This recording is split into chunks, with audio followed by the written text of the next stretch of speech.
time for another episode of Respect Her Game. I'm Laura Stickles. That's Natalie Noury. And we're going to have two great guests on this episode. First, we're going to have Danielle Marmer. She's the GM of the Boston Fleet, no longer PWHL Boston. I almost said PWHL Boston. I know, it's going to take a second. But the Boston Fleet, we're going to talk all about the new PWHL team names.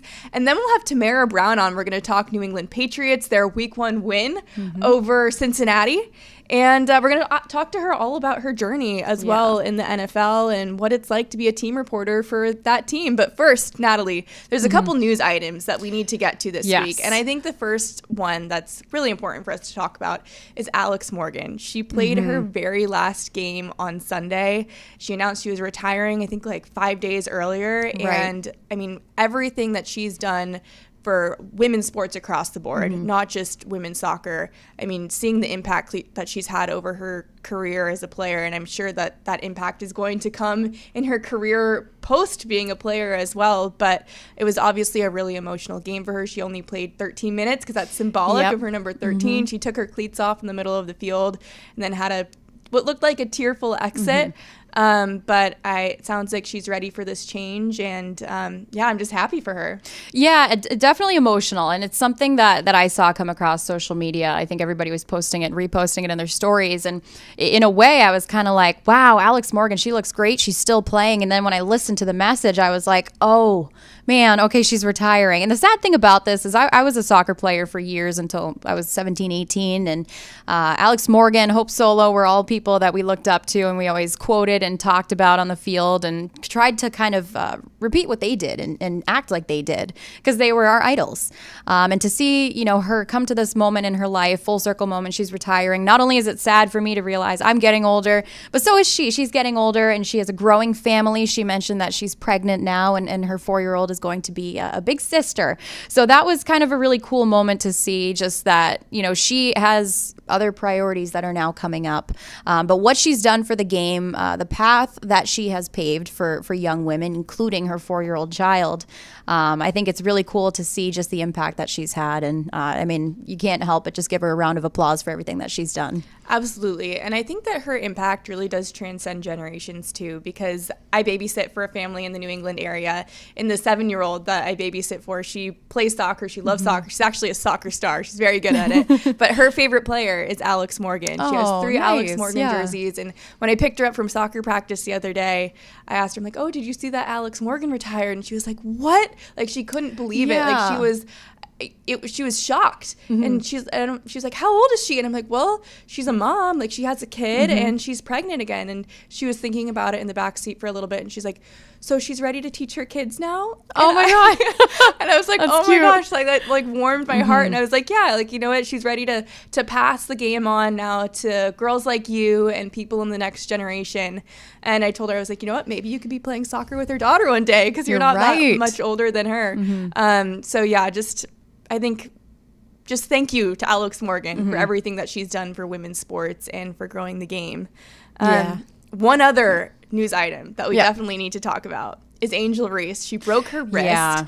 So she's done for the season. So the Chicago Sky announced that announced it on Saturday. It happened in a game on Friday. So Caitlin Clark will likely win the Rookie of the Year award. I know she was already probably leading Angel Reese in that, just because the Indiana Fever have had better results. I think kind of the argument that people were coming towards was like, okay, well, the impact that Caitlin Clark is having on her team is leading to results. But you never want to see the Rookie of the Year race kind of end like this. Yeah. Especially after we already lost Cameron Brink so early in the season. You're right. It's like you really just want it to be a race down to the end, and whoever wins without there being any sorts of asterisks. Yes. But I mean, credit to Angel Reese for the type of season that she had this year. She was really incredible. And there's nothing people like more than competition. So you talk about this rookie race, and like, it's just unfortunate because no matter who you like or who you support more, I think Cameron Brink included, the three of them had just been incredible, really changed the narrative. I think people tune in for them in general. I know Angel Reese has been just so substantial for the Chicago Sky team, not only as a player, of course, but just who she is on and off the court. She's kind of an icon. And I think she released a statement or a video online just kind of saying, I'm in good spirits. So she's positive about it, which is encouraging. But I think she's going to be out for a couple of weeks. She's going to go from the hard cast to a soft cast after surgery, I believe. But she's in really good spirits. And she said, you know what, next year I'm going to come back even stronger, and it's going to be year 2. Look out for it. So I think she has a really good attitude about things. And I think we'll have to watch out for Angel Reese's return. Well, I like that you bring up the social media video that she posted, because I wish every athlete did that, kind of like detailed their recovery and their timeline, got on social media and explained what was going on. But yeah, I know she'll be back. The league's going to be even better next year. And you know what? I'm really excited for college basketball this year, because then you're going to get to see who are the new stars that are going to come into the WNBA and continue to make it, the wonderful league that it is. Yeah. And I think people like Caitlin Clark, Angel Reese have kind of brought even more attention to college basketball as well, because of just the competition that happened between them and then bringing it professionally. I think it's really cool. I think it's going to be cool to see Angel Reese on the sidelines and how she kind of fires up her team, because she's, pretty animated in general, and she shows up dressed to the nines every single time. I think she's going to be a really cool courtside presence to see. I hadn't even thought about that, but I mean, you're right, especially as the Chicago Sky are fighting for a playoff spot. So that's going to be fun.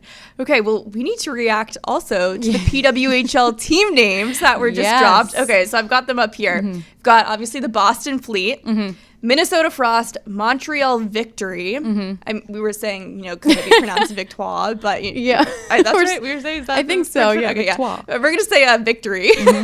New York Sirens, Ottawa Charge, and Toronto Scepters. Yeah. We both had thoughts. We have thoughts. I guess I'll start with mine. I won't let you walk the plank alone. We're coming up with all of these There's so many puns that we can We're coming up with tons of C references.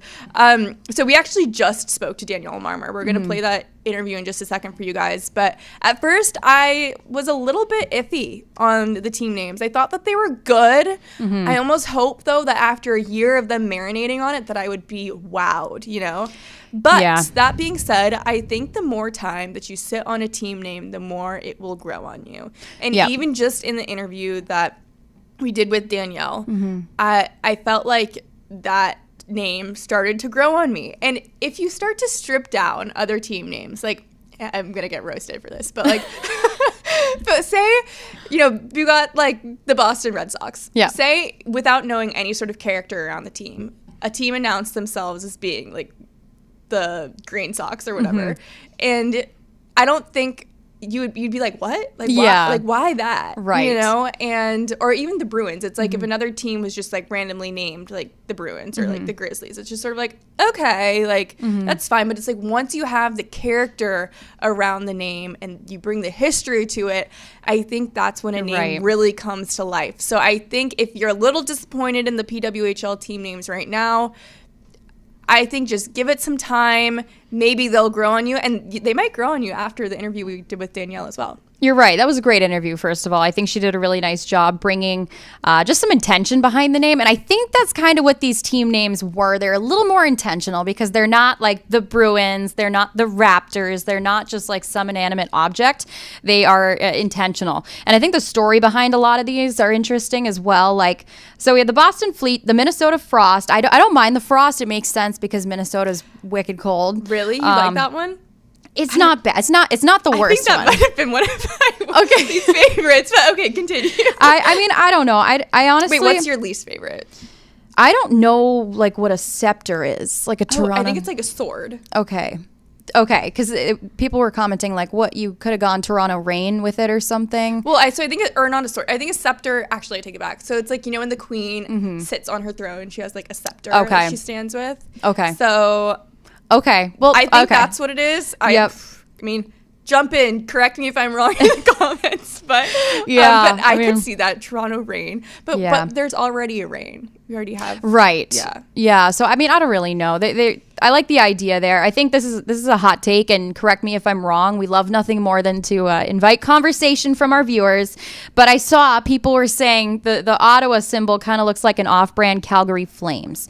Now I'm not exactly sure how we want to break that one down. Well, let me just say I can see it. Like I can see Yeah. where they're coming from. It's a little I'm not really sure where that came from, but when you read the explanation, they break it down. They say like it's electrifying power, a charge connection, spark and speed, and this is all stuff to not only characterize the team but the fan base as well. So to Laura's point, you kind of have to dive into these and understand what they mean, and then I think you'll kind of resonate with each one's message differently. I think they're very thoughtful team names, and I think they're trying to do this right, because how many times have we had a professional women's hockey league, and how many times have we had to change it? We need to get this one right. I think they've done a great job branding it, especially after all the speculation that came out just like a year ago, and people were like, "What is Boston going to be like the Boston Wicked?" Remember that was a potential. Okay. Yeah. Well, I was actually I'm glad you brought this up, because somebody posted on Twitter that Bauer had actually accidentally released all of the different options. So each team had 4 separate options. So the other options for Boston were Blitz, Emeralds, and Wicked. Okay. And I'm glad we went with Fleet. I think so. I think I am. Mm-hmm. I think I am. The Fleet is cool, and I think it pays homage to just kind of like the historical roots of the area as well. Just like when you think about like people who settled here originally way back in the day, they came over on boats. We're here because of the boats, and that's just how you put it. I think it's a good team name. I think Danielle did a great job breaking it down further. I wouldn't minded Wicked just because it really reflects the lingo in the area, and I say that word all the time, but I don't know. I think it's a great job. I think they're doing a really nice job, really nailing the idea home that this is a league that's here to stay. You saw all the success the first time around. Now it's just we got team names, we have identities, we've got merch, and we're gonna take it from here. So I think this is the right approach. All right. Well, if you're still taking some time to jump on the boat per se, here's our interview with Danielle Marmer. She will convince you why you should love this name, and then right after that, we're gonna jump straight into Tamara Brown. Well, we've got Danielle Marmer on the show now. She's the general manager of the Boston Fleet. Danielle, what does it feel like to hear those words, Boston Fleet, after being PWHL Boston for so long? It's amazing. It's so exciting to have an identity, a team name. Saying PWHL before every team name was getting a little tricky. It doesn't quite roll off the tongue as nicely as Boston Fleet. So I'm so excited. I'm sure, the PWHL Boston, PWHL, other team names, that was kind of a mouthful, but to finally have a name, a brand, a logo, to not only just have these jerseys that say Boston on them, but to now actually have something that reflects the team. How do you think that kind of promotes some more unity now as PWHL continues? I think the fans are going to be excited to get behind a team name and a logo, and I'm wearing the shirt right now, which I love the logo. The anchor, the idea of Fleet. Boston has such a rich, nautical and maritime history.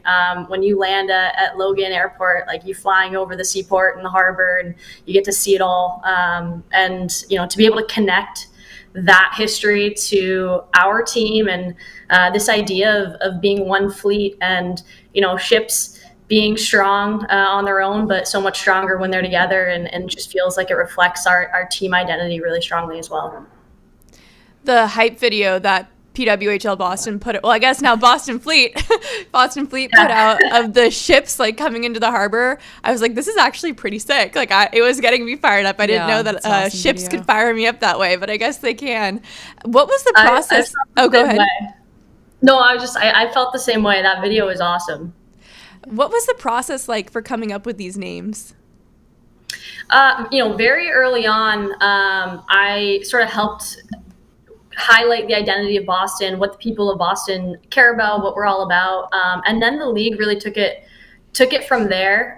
They have, professionals on the business side, the branding, marketing side, who made sure to come up with a name and a logo that really embraces the city of Boston and something that our fans can connect to. And I think they did a tremendous job. When you had to list the characteristics that you thought really represented the people of Boston, what did you say? I talked about it being a blue collar city, and there's a seafaring heritage to Boston, whether it's the Charlestown Navy Yard, the people in the seaport, the fishing history. It's a blue collar city. It's a hardworking city, and I think when you think of the Bruins, when you think of the Boston sports teams, they all sort of embody that blue collar spirit, that hard work, and sort of lunch pail, and that's what I think our team embodies as well. So it all really connects nicely and really represents our city well. I love that. And it might be a biased opinion of mine, but I actually think the logo is, not only is it really cool, but it's kind of like an anchor that's also a bee. I think it's just like really unique in a way. I love the colors that the Boston Fleet have. It's really cool to see just it all come together finally. After last season, there was a little bit of speculation where some names were possibilities and people were like, oh, is this going to happen or not? But I think what we settled on is really great. And I know Hillary Knight has actually talked about it too, to say, quote, now to have logos and names, I'm super excited for our fans to have that identity in Boston. But from Hillary and beyond, what kind of feedback have you heard so far that's been positive? It's been so well received. I really believe our Boston fans have really embraced this name and our logo, and the comments have been so positive. People have been reaching out. The Bruins have reached out. It's just been so cool to see, the Patriots posting about it. I really think, our sports teams and our fans are embodying and embracing it and getting behind it. Okay, so the fans love it, but how did you reveal this name to the athletes? They found it the same way that the fans found out. So the way that the video was posted, what was on the social channels. So it was fun to see them on their TikToks, on their own social channels, making guesses and trying to figure out what the names were going to be and following along with the teases that were getting posted. No, you're right. It was such a tease because I think the first clip that I saw was just, I don't know if it was a video or a photo just of like a wave. I think that's how like the first indication came out, but I was like, what does this even mean? So I knew it was something to do with like, I didn't know if like Boston Harbor was coming into the light there, but like it was just like a really unique way, I think, for the social team to kind of keep everyone on their toes, because this is probably one of the more anticipated parts in the next step of PWHL Boston to become Boston Fleet. Yeah, it was so fun how they did that, like posting the secrets or the hints, I guess you could say, and seeing the comments and seeing the people really anticipate that September 9th name and logo drop and the brand launch. I thought they did such a good job with it. And yeah, it's been a long time coming. Having a full season of PWHL Boston, I think this really sets the tone for year two and getting the fans excited about our season. One of the fun things about having a nickname for a team is that it sometimes comes with additional traditions. So what are some potential additional traditions that are coming to the Boston Fleet games this season? I'm so excited for our fans to really take, I think they're going to take the lead on that. Like I'm seeing in the comments, they're like, are we the crew now? Are we the Armada? People saying, when we go to Songus, we're going to the harbor.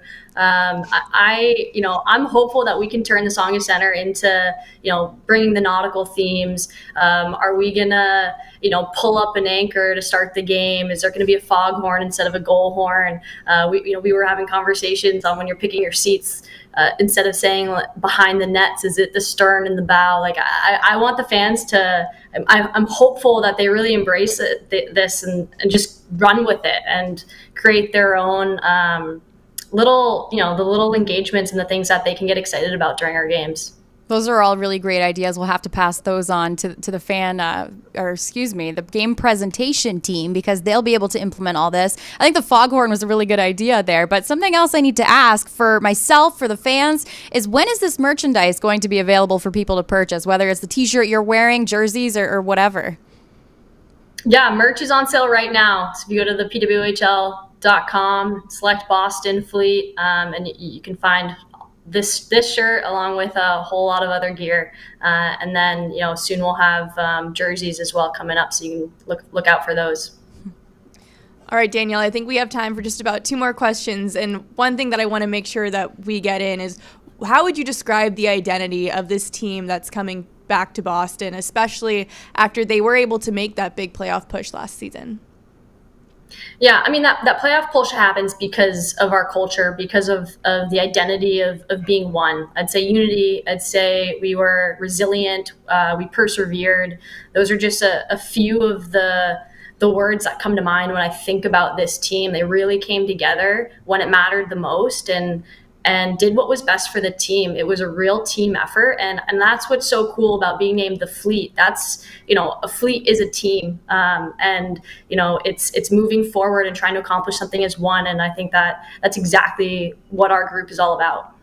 Now, entering season 2 here, I know, I guess we'll call them the Minnesota Frost now. They took the trophy last year, but this year there's a lot more on the line. We have team names. We have a fan base who is just going to get more passionate from here on out. But I think just the generic question here for the fans who might be watching is, what can we expect excitement-wise, whether that's from on the ice or just in the Tsongas Center and beyond, the team that Boston Fleet is now? How do you think the fans can do their job just as much as the team is to make sure this year is just as successful, if not more, than the first? Yeah, the energy the fans bring makes an incredible difference in the momentum of games. And so getting our fans hearing and feeling their presence at the Tsongas Center, it's huge. And, another thing when we think about some of the traditions that are going to happen with our team, like this idea of all hands on deck, that includes our fans. And so if they can be a part of this and they can help us to put a couple more wins in the win column just from their energy and their momentum and keeping our team going, we welcome that. We expect that. And we're excited to have them along on this journey with us. All hands on deck. I love all these ship references. I think that people are going to have a field day with this. Well, Danielle, thank you so much for joining us, and good luck this season. Thank you. Well, we've lucked out with the timing of this one because we have Tamara Brown on the podcast today. She's the team reporter for the New England Patriots. And yesterday, the Pats kicked off the season with an upset win against Cincinnati and kicked off the Gerard Mayo era with an upset win, which was so exciting. So, Tamara, I'm so curious, what were your expectations for the Patriots going into that game?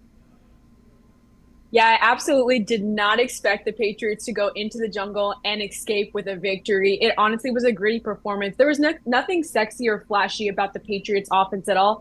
They just played really tough football. They played complementary football. They didn't have many mistakes at all, and they won the turnover margin. So I think that when you look at the game plan for this one, they played a clean game, and that's how they were able to come out with a win. Now, going back to preseason, I think it was week 3 against the Washington Commanders. There were so many penalties against the offensive line. Yeah, I mean, it was hard to avoid the conversation after that one. But coming into this one, it seemed like, in a way, the Patriots kind of flipped the script. They kind of played to their strengths. There was quarterback confusion in the preseason. There was offensive line confusion, Gerard Mayo's first season. But was there any one part of the game that you thought really kind of impressed or kind of overshadowed that conversation coming into week 1? I like that you bring that up because honestly, watching the Ravens in their opener and seeing how many illegal formations they got called on them, I was like, wow, I really hope this is not the Patriots in 3 days because there were so many of them called in the game and the Patriots cannot afford those self-inflicted wounds. Obviously, no team can, but the Patriots, especially when they're already struggling on offense most of the time. So for this one, I think it was Kaden Wallace. For 18 snaps, he was eligible at the tight end. He was the 6th offensive lineman out there that really helped blocking, which led the way for Ramondre Stevenson to have such a great game. So having Kaden Wallace in there to help block for the offensive line, who is really struggling throughout the year, I feel like, to find their best 5 because of those injuries to Sidy Sow and Badarian Lowe. So I think scheming things up and getting Kaden Wallace out there to help block was everything that led to the success for the Patriots offense. I'm curious for you, what's it been like covering this transition from the Bill Belichick era to the Gerard Mayo era? I know obviously Mayo has been a coach in New England for a while, but what's it been like for you truly as a member of the organization, because you are the team reporter there, to watch this transition? I think it's been a breath of fresh air almost. I think that you kind of feel a weight lifted off of everyone's shoulders. Like, you really see the personalities come out of the players, and Gerard Mayo has said a lot. He wanted to hire staff that could really help develop young guys and develop them into great men. And I think you see that not only with the coaching staff, but with the players as well. I feel like I'm learning more about them each day I've been here for 4 seasons now, and I feel like I'm just now getting to know some of these guys. So it's just honestly great, and it makes you look at this season with a whole different light and a whole different space. And I think that when you look at the way the players bought into the plan that Gerard Mayo had for this week 1 game, you could see how excited they were for him, and they want to play for him. Well, I think what you just said, I mean, a perfect example of that is what Jacoby Brissett said after that game when he said, when Gerard Mayo came to me before the game and said, "You're going to win this game," he said it felt like the first time that a coach really believed him. What was your reaction to that story? Yeah, seeing that Jacoby Brissett cried 3 times before the game started was not something that I thought I would see, because one, grown men really don't cry that much. And if they do cry, they're not telling you about it openly. So to hear that a head coach was going up to his quarterback before the game, instilling that confidence in him, and also Jacoby Brissett saying he had never had a head coach do that before, was really thoughtful. I think Gerard Mayo really cares about each and every one of these players and wants to make sure that he's not only coaching his team to be great, but also individually making sure that these individual guys are great. And I like that he handled the quarterback situation like that too. He met with Jacoby Brissett by himself, Drake May by himself, then he met with both of them together, then he met with the whole team. So he wants to make sure that everyone feels good about the decisions that he's making, and making sure that starts with having that good relationship with them. No, I like that point, because that was something that we were discussing as the media too, is like Gerard Mayo, the way that he said to the media initially, I'm going to handle this. I'm going to tell them first. I'm going to have conversations with them and then have conversations with you. I think that's a really great way to kind of develop that trust with your team and the belief in your team. Something that's kind of curious in my perspective is, and Laura brought up a great point there, the Bill Belichick era, the way that he handled his media appearances, the way that Gerard Mayo is now handling his media appearances. How do you, and I guess your peers in the media, feel the difference in the way that you're able to handle these discussions with the coach, this trusting relationship with the coach? How does it make your job different in a way? I love the transparency from Gerard Mayo. And I know sometimes it can put you in a difficult situation when you have like one media appearance, Drake May is outplaying Jacoby Brissett, and then the next one he's like, but Jacoby Brissett is still the starter. So I know in that aspect, some people want him to be like Bill Belichick and just not say anything at all because it's creating confusion. But I like how he's just telling us how he feels and being honest with us and building that trust with us. And I think, with him working at NBC Sports Boston formally and in other roles, I think he worked in the business space as well. I think he gets it. He knows what we need to tell our stories and to do our jobs. And he actually met with us, when I say us, I mean our entire Patriots organization, from marketing, game presentation, brand partnerships, like everybody, and said, I want to make sure everyone is able to do their job. Everyone has a job to do. In the same way that he has a job to do as a head coach, I have a job to do as a reporter, game presentation, marketing, etc. So he understands that everyone's just trying to do their job, and the questions that they're asking are all so that they can leave and go tell their own stories. So I love that he gets it. I love that he's open and transparent, and I love that it makes my job easier. That's awesome. I love that approach from a coach. And I know that obviously Bill Belichick was basically the opposite, but I'm curious how that kind of almost what that taught you as a reporter. Yeah, I was actually just talking to another one of my friends about this. I said, coming here and working with a coach who gave you very minimal, and he taught his players to do the same thing. They gave us just enough. It was always do your job. Everyone needs to do their job. I'm just here to do my job. Like, that's it. Or we'll see. Or day by day. Those little responses, I feel like it teaches you how to become a better journalist, because you're not always going to be covering a chatty coach. You're not always going to be dealing with a Mike Tomlin. You're not always going to be dealing with those types of head coaches. So I think it builds strength. It builds character. It requires you to build creativity and decide how are you going to tell this story with little to no soundbite. And I think that it helps me become a better reporter, so that when I do leave here and I go off somewhere else, I'm used to it. Because honestly, when I was at Notre Dame before this, they were like 3-10, I want to say. I might have the stats wrong there, but they only won like 3 games my first year at Notre Dame. So it really required you to become crafty in telling stories when your team is not doing well, your coach isn't saying much, and honestly, it just builds character and makes you stronger. So I appreciate all that Bill Belichick didn't say, because I feel like it's made me a better reporter. No, I think that's such a good point too, because it's like it teaches you to dig a little bit further too, and they might not give you an answer after that too, but like you Hmm. put yourself out there, you start digging, and in a way you end up just like fine tuning your skills. Yes. But I love the way that your job has kind of evolved with Gerard Mayo. I think it's a very exciting time, not only for the team, the fans, but the media as well. I think we have a lot more content to work with. But seeing that confidence from Gerard Mayo to Jacoby Brissett, like you were talking about, the confidence has to stem from your coach, from your leaders, your captains, and then to the team. I think it was kind of expected, getting back to week one here, that the Patriots were not expected to play as confidently, as composed as they did come out. Do you think that confidence is what stemmed from Gerard Mayo, or do you think the team was able to kind of flip the script on their own? Yeah, I think it started with him. The cold shower approach is something that Gerard Mayo has instilled in them. He likes to wake up in the morning and take a cold shower. I will admit that I have tried this cold shower approach on my own, and it is hard to get in the shower and turn the cold water on and stand there and sit in it. It's tough. But to know that him as a head coach, he's doing that, the players see that he's doing that.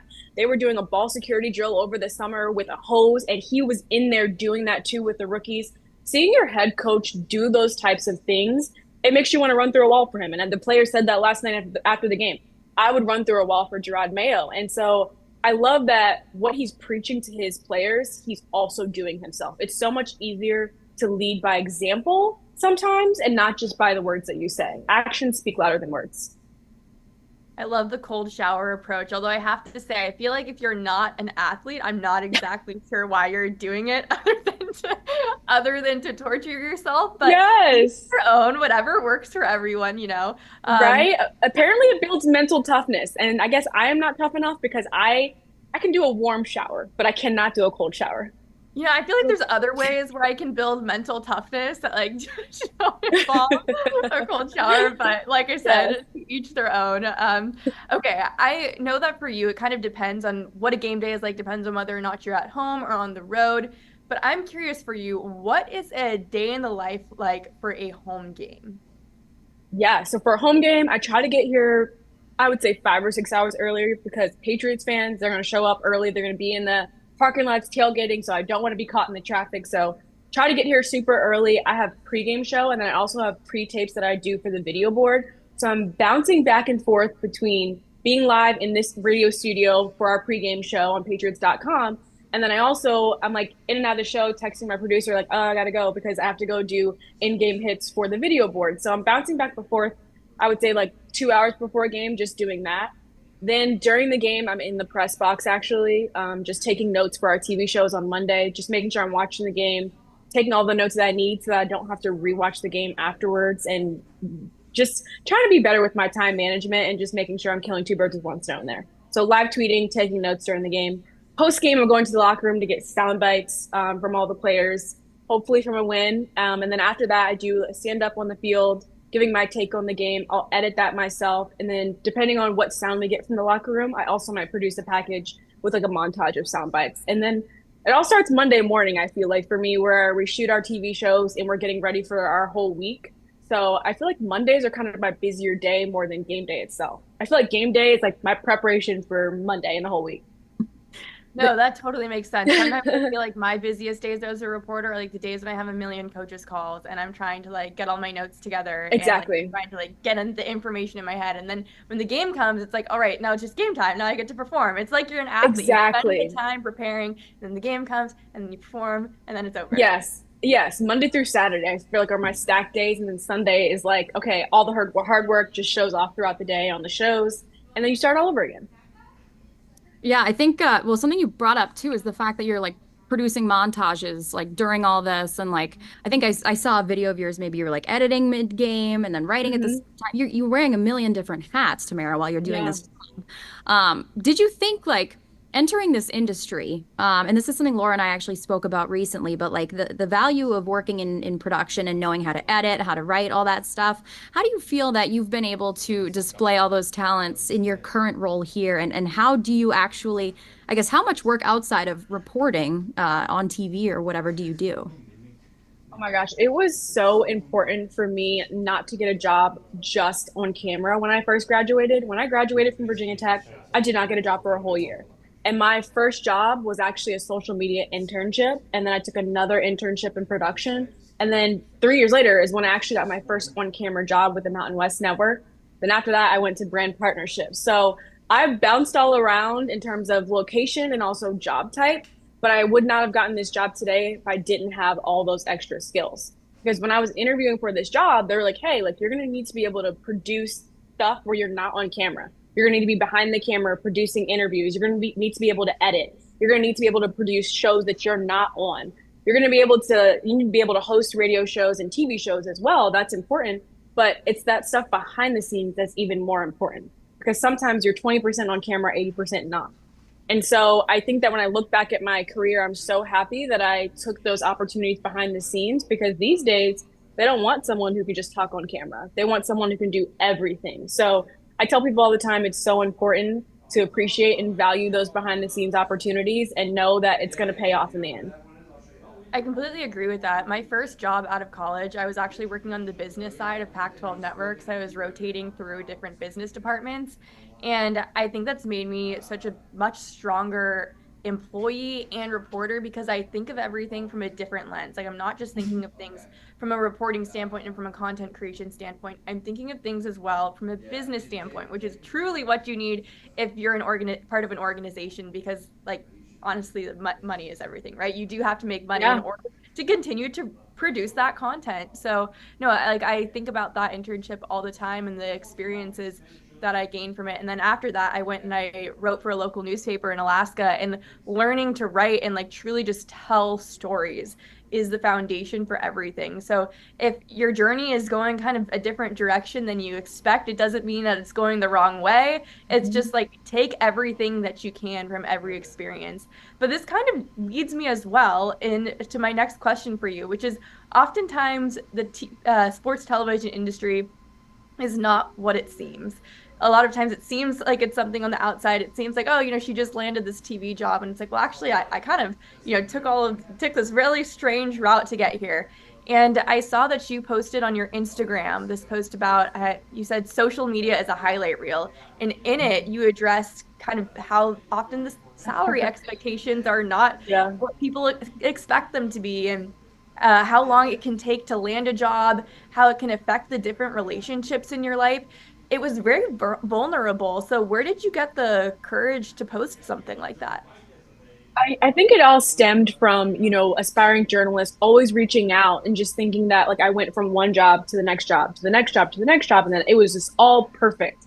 And I didn't deal with any type of weaknesses or drawbacks or setbacks. And so I felt like it was very important for me to put that out there, because I think a lot of people are struggling to find jobs right now. They feel like they're behind. They feel like the person next to them is doing so much better than them, when in reality, we're all dealing with something, even though we don't post it. And so it took a lot of strength out of me to do it, because I feel like I'm someone who definitely likes to just act like everything's okay and never show my cards. But it was just so important to do that. And honestly, it lifted a weight off my own shoulders. And it's something else I try to tell people all the time is, like, in the same way that, I may use Google Maps to get to my job, you may use Waze, the next person may use Apple Maps. Like, that's how it is with going down this industry. It's like, we're all going to use different forms of transportation to get there and different maps to get there, but it's all going to work out. And, my way might take me down 17 back roads. Your way might take you on the highway. The next person might take the train to work. Whatever it may be, we're still going to get there. It may take a little longer. It may look a little bit different, but we're still going to get there. And I try to tell people too, like, you have to rely on your family and friends through this industry. I would not be here today if you're looking for the support of my family, especially financially, to be able to chase after my dreams. So the more I can share about the reality of working in sports, the better, because I feel like when I was coming up through the industry, I had no idea. I had no mentors. And so I just don't want to gatekeep that information when I can easily just share it and hopefully help the next generation. No, I'm the same way. I feel like I truly had to learn all of this along the way. And sometimes I feel like, oh man, I wish I had just known this a couple of years ahead of time, because then I would be like 2 years farther along in my career or whatever it is. But I also really liked what you said about how it felt like you were showing your cards, because a lot of times you'll see people say social media is a highlight reel, but they won't really tell you what's actually happening. You're just like, okay, something's going on. I don't actually know what's going on. And you were really specific about it. And you also said it felt like that took a weight off your shoulders. Why do you think it felt that way?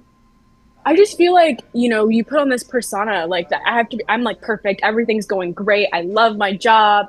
My life is perfect. Like I have no issues. I have no problems, but it's like, that's not true. Like I can tell you, like, that's not true for anyone in my building right now. That's not true. We're all dealing with something. And so I think that when you can show vulnerability, people can relate to you. People will look at you and be like, okay, if she can do it through all this stuff that she's going through, that gives me hope that I can do the same thing. So I just do it all more so to encourage people. And it also makes me feel better because I'm not trying to pretend to be something I'm not. I can just be me.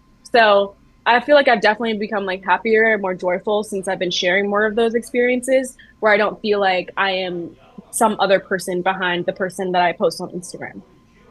I feel like it's like a refreshing conversation and super relatable. I mean, the three of us together, this is awesome. And being able to talk about the realities of these situations can be tough. And obviously, it's wonderful to see how much you've accomplished in your career. And you're setting the example for so many others who want to follow in your footsteps too. I think like some things that pop out to me too in my career path being here has just been the level of frustration sometimes. There's a lot of frustration. Like, am I doing the right things? Yeah. Am I answering the right calls? Am I sending the right emails? There's a lull in times where you're not working as much, and then all of a sudden you're working everything at once. And it's like, wow, how do I stay patient? How do I handle this frustration? And how do you block out the doubts that people have given you through your career? Because there's been plenty of people who sit down and say, okay, it's time for you to start making a real paycheck. Or when are you going to start giving up on this? When are you going to get a real job? Those phrases really grind my gears because it's like, hey, I am working on it. So how have you handled those moments? It's honestly crazy to say. I never understand when, the players, and I think a few of them have said this yesterday as well, after the win over Cincinnati, block out the noise. And I think about it to myself, it's like, wow, I really do have to do that in my own job because I know that like if I was, if I did quit this job to make more money, as people says I should be doing by now, I wouldn't be happy. And I feel like truly every day I'm showing up to work, doing something that I love, and it doesn't feel like work. I get to show up at work and yap about sports all day. I get to do what many dream to do. And it's like, I know if I quit and settled for what someone else wanted me to be doing, making more money, money doesn't equal happiness. Like, I definitely truly believe that. And I feel like for me, like, even if no one else believes in me, I have to believe in myself. And I look back at like how much I have put into this and sacrificed, I cannot give up now. So I think that for me, it's like constantly looking back at how I made leaps over the past 6 to 7 years. That's what keeps me going. Even when other people are like, what's going on? You've been in New England for 4 years now. What's next? When are you going to start making some money? I look back and I'm like, look how far I've come. Like, I can't just stop here. Like, I did all that for nothing. So I just think about it like training. It's like to do all the training for a marathon and then just not do it. That's so much training. Like, why would you not just go through with the race? So I'm just so thankful that I have this hope and confidence in myself because I feel like if it doesn't start with you, then who is going to believe in you? It has to start with you before others start to believe in you. Right. And I love. Oh, sorry. Go ahead, Natalie. No, that's okay. I was just going to tag along because this is the reality of the situation. And, we're talking finances, we're talking decisions and life choices and all that. But this is what it is. And it's really refreshing and encouraging to see people like you who do accomplish these things and people, can look up to you. So in the contrast to that question I just asked you, what are some of the positive moments that you've had with maybe some young aspiring reporters or people inside or outside the region who have just been like, man, you are doing exactly what I want to do. You're my role model. Talk about some of those really nice, encouraging moments. Yeah, I've had so many reporters that have reached out to me for like assignments for class, or like I've had a few come out at training camp and shadow me. And they were like, this was so great to see like how transparent you were with like, hey, you sometimes do your stand-ups and it doesn't just happen in one take. Sometimes you have to do it over. They were like, we thought that like by 30 years old that you're just doing it in one take. I'm like, no, that's not the case. Like, and even when you do only have one take because you're live, people still mess up. Like, it's okay. Just keep going. And so I think it was really refreshing for them to see like that I still make mistakes. Like I would like pushed through it, kept going. And I think they also were just really, I guess, blown away with the fact that like I encouraged them to do a stand-up. like right then and there.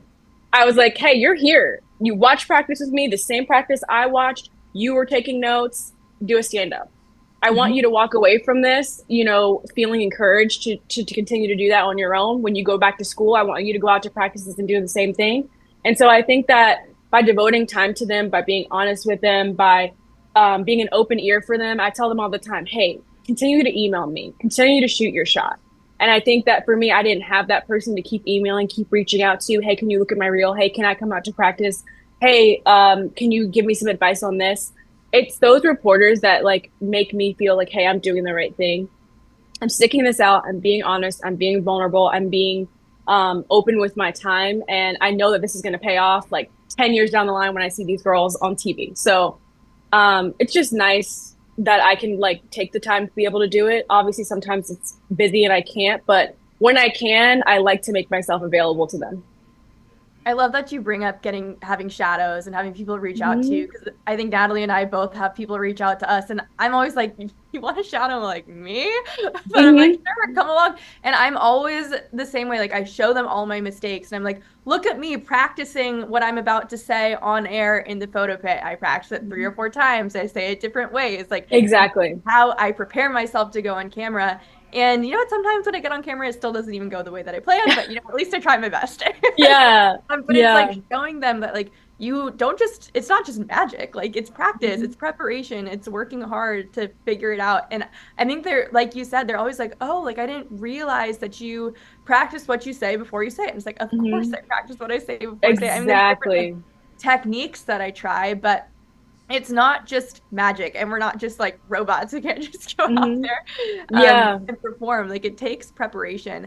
I know that you've said that you kind of had to figure things out on your own. I'm the same way, but throughout the years, I've talked with a ton of different people at different points, and there's always just been a few pieces of advice that have kind of stuck with me. What's a piece of advice that stuck with you early on that you've carried with you?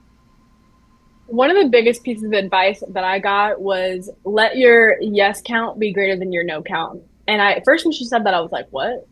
And then she was like, when someone presents you an opportunity to coil cables at a game, I want you to say yes. When someone asks you to run stats at a game, you should say yes. If someone asks you to cover fencing and you know nothing about fencing, I want you to say yes. So in long story short, she was saying, like, don't say no to things because you think it's beneath you or because it's new to you. Be willing and open to do both of those things because you never know where it's going to lead you. Now, obviously, don't say yes so many times that you burn yourself out, but make sure you're not turning down opportunities that could be an open door for you. So I think that's been big for me, especially with some of my jobs and opportunities that I've taken, like working in brand partnerships. I had never thought I was going to do that, but it was really helpful for me to work in brand partnerships because actually that's where all the money comes from.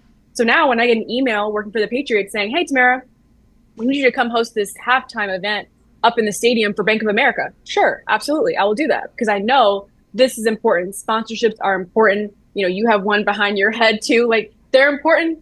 They pay the bills and it's just all part of the job. You have to moderate and host events that you don't even know about sometimes. And sponsorship comes to you 2 days before, but you have to do it.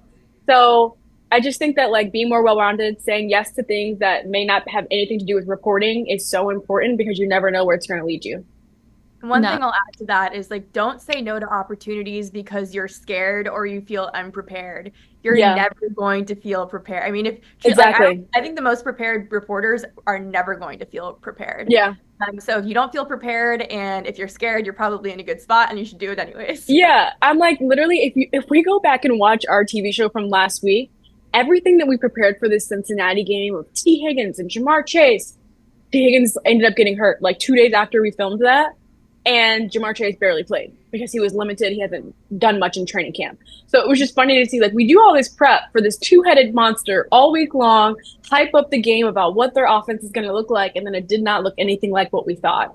Or sometimes you get to a game and the situation like COVID happens where, hey, the whole game is shut down. Everyone has to go home. And so I feel like sometimes like you don't think about how you have to tap dance on air sometimes. Players get hurt. Everything you prepared storylines wise is out the window. it's wild to think about all the crazy things that have happened on TV. I feel like over the past 3 years, especially, but that's the part of this job. That's the thrill of this job that I love, is that every day is different and you just never know what you're going to expect, and you have to be able to roll with it. I wanted to highlight the fact that you know how to coil cables. First of all, I literally was coiling cables this past weekend at a soccer game, and I'm still trying to figure it out. I've practiced on a garden hose, and that's how they say the best way to start. But it's like an over under thing. So you know how to coil cables. Let's get that straight, right? Yes, I do. I coiled cables when I was at Virginia Tech. I was a student. They needed one for like ESPN games, and when I tell you, trying to coil cables and run onto the court with the camera guy is crazy. It's like the most aggressive job in a moment, because you have to get it right. Nothing can get tangled. That's amazing. Your toolbox is full of like so many different sharp tools. That's amazing. I think those experiences, they speak to me because I worked in production a little bit too. I worked in news, and then all this on-air stuff that we've been speaking about too. It's like you can plan for something and then it's all going to change the next moment. So I think it's something that I wanted to kind of ask you to follow up with all this is just like the fan base of the Patriots. This is your 4th season. How has your relationship with the fan base been over the years, and how have you been able to kind of develop like that trust with them? But how do the Patriots fans differ from other fans around the league? The Patriots fans differ from other fans around the league. They're so passionate about the Patriots, and they know every little thing about the Patriots. So you better make sure you know what you're talking about. That's the biggest thing that I've seen New England fans like know their stuff. So like when you talk, when you speak, you need to make sure that you are knowledgeable, make sure you know the game, and make sure that if you have a take that you can back it up. Like obviously, you know, everyone has their take about if Drake May or Jacoby Brissett should be starting. Everyone has their own opinion. And of course the fans have their opinion. So if you're going to say what you're going to say, make sure you can back it up, and also just have thick skin, because they might still hate your take anyway, even if you do know what you're talking about. So I would say just as much as you build character and strength from working with Bill Belichick, you also gain it from this fan base. Like there's nothing like it. And honestly, it's been great to be able to say what I'm going to say on air, trust it, believe in it, and block out the noise and not let it get under my skin. Because I think that if you read all the comments these days, oh my God, it can be a scary place. Okay, well, Tamara, we've got one more question before we're going to let you go. So it's going to be a Pats question. What's your prediction for Pats Seahawks next weekend? I think this is going to be a gritty game, to be honest with you. Looking at the way the Seahawks played, they wanted to run the ball the same way the Patriots wanted to run the ball. Both of them are struggling with their offensive lines and pass protection. So I think it's going to be a low-scoring one, but I think Patriots are going to win 16-13. I love it. 2-0. Oh my gosh, who would have guessed? It's on record. Yes. Well, Tamara, thank you so much for making the time for us. We really appreciate you having you on, and you being so open and telling all of your stories. This was a really great conversation. So thank you. Thanks for having me. Yeah, thank you so much to Tamara Brown for coming on the show. And I know that she said after she posted that social media post that it felt like a weight had been taken off of her shoulders. Yep. I felt lighter after that conversation. Like I almost felt like a weight had been lifted off of my shoulders. Like it really did. Honestly, it kind of felt like I was just venting with a friend for a while. No, that was such a fun conversation. No, it was. And like a little bit of a therapy session for sure. I mean, and I thought about this afterwards too. First of all, the interview resonated with me when we filmed it. Even after, I was thinking, I'm glad we spoke about some of like the realistic sides of this line of work. Not only do you have to invest like your time, your knowledge, your patience into this kind of stuff, you have to invest time behind the scenes, in front of the scenes, make sure you're fine-tuning your craft in all aspects. And then you have to figure out how to make it sustainable for your lifestyle too. And I thought it was just kind of relatable with her, and to be able to talk to like a colleague in a way, a former, or someone who can just be like a friend to talk to us about how to take the next steps and like kind of stay fired up for what comes next. I think she did a really great job breaking it down, being an advocate for young women and women our age and beyond. I think it was really great. Well, I think one of the things that stuck with me was, if you've done all the training for the marathon, why don't you just run the marathon? She said that's great. That's something that sticks with her. And that's going to stick with me too, because it's like, I have done all of this work to be in this industry. What am I going to do now? Like leave and just like not use it for something? But no, that really stuck with me. And also I felt like I was seen kind of in a way. Sometimes it's just like you feel like you're alone, or you feel like, gosh, like why am I, it feels like I'm the only one around here struggling. And it's like, no, like if people have the courage to actually say how they feel, then you realize that you're not. Yeah, no, I think that's a really good way to put it, because it's like you do invest so much time and money and mileage on your vehicle just to get places and make some things happen. And it's like, after a while, like, when am I going to start seeing this pay off? So someone like that, who's so successful in the position she is, to kind of use her role to teach others, help motivate others, it really kind of made you feel like you were one and the same. And another thing I like that she said was like, when she'll have people shadow her, which I know you and I also work with a lot of shadow students, which we love paying it forward. I thought it was cool. She said, I always make them do a stand-up right away. Like, hey, you were at the game, you took notes, let's do a stand-up. Same thing happened to me when I was in college. My old boss would just be like, just do it. He threw me to the wolves, and I was like, okay. And I learned that was the best way to learn, just by doing it. And I think someone like Tamara, I'd even have more fun doing it with her, because I think it's just like she gives you an environment to feel comfortable in, to feel like you can fail or succeed, but also learn from it and treat it as a valuable experience. But I loved it. It was really cool. I also love that she said, she'll film her stand-ups like 3, 4, 5 times, and that when they see that, they're like, oh my gosh, like, you don't have to be perfect right away. And it's like, I think maybe I can count on one hand the number of times I've done a pre-recorded thing in one take. When you're live, it's a little bit different. You just gotta push through. But when I'm pre-recording something, it's like, who knows how long I'm going to be out there for. You know what? I honestly don't like pre-recording things. Now I prefer to go live even more. And like for the young people starting out, in my mind, I was like, I would hate going live because it's scary. But no, it's so much easier because you just have to go with it. When you pre-record, you try to get it perfect. And sometimes I get tied up. But yeah. And when you're live, like there's more pressure to push through. And it's like you make a stumble. It's like, I don't know. My brain, when it's live, it's like I just have this additional pressure that makes me figure things out. Yeah. Like, makes me get to the end of the hit, even if it didn't go the way that I planned. Whereas when I'm pre-recording, I'm just like, I feel like my brain is just predisposed to like bail out when something doesn't go the way that I want it to. But I mean, nothing compares to live reps. So seriously, if you're watching this and you're trying to get into TV, I do think it's good to start by pre-recording a couple things, just like get the vibe of looking into a camera, but like don't be afraid of the live reps. Like you might, fall down a couple times, but everybody does, and you just keep going. And I mean, you have to be bad in order to be good. Like, that's the truth. Yeah. The best way to learn is by making mistakes, too, because once you make the mistake, you probably won't make it again. So I think in my mind, I'm like, okay, maybe I'll change my preparation next time so that this doesn't happen. But yeah, it's like you take those precautionary measures to make sure the mistakes don't happen. So trial and error, that's what it's all about. But I think it's, at the end of the day, you're doing what you love. This is a career in a line of work where people actually like going to work and like what they do. The hours are tough, but like I go to work with a smile on my face every day, and it's worth it. And I think just once you get over like the stage fright of the camera and all that stuff, like you can do your job easy, and it's fun. And I mean, it's not always easy, but like, you know what I mean? Yeah. It's fun. All right. Well, on this happy note, ready to transition to wins of the week? Let's do it. Okay. Yep, got some good ones. So mine is actually from a social media team. The Buffalo Bills posted a social clip for the finals of the U.S. Open because their owner's daughter, Jessie Pegula, she was in the finals. Yep.